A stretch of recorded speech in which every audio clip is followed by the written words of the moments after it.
mtu yoyote ambaye anapenda zinaa ni mtu ambaye hana mahali anapopaendea. So endapo kama angekuwa kuna mahali ana ndoto anafukuzia, mtu mwenye ndoto hawezi kuendekeza uzinzi. Tunaambia mtumishi unamaanisha nini? Neno la Mungu linaniambia palipo na maono taifa linajizuia.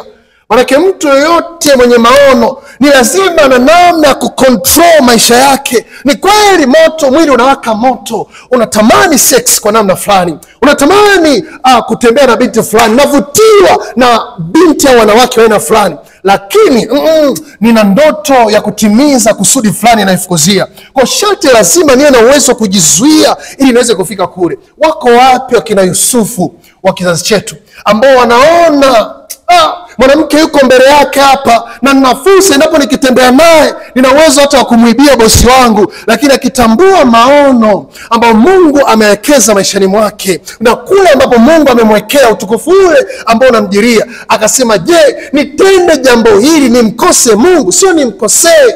Unajua kuna watu wanasema nikimkosea Mungu nitamwomba msamaha. It's okay. Mungu wetu ni Mungu anayesamehe. Ni kweli anasamehe. Lakini watu wengi hawajui kuna kumkosea Mungu na kuna kumkosa Mungu. Kumkosa Mungu maana umekosa fursa ya Mungu mwenyewe kutembea na wewe, kukuhakikishia kesho yako.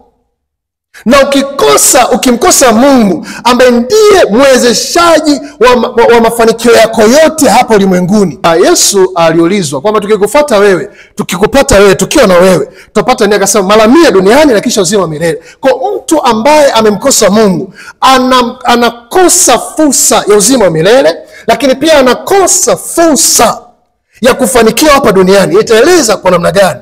Haleluya.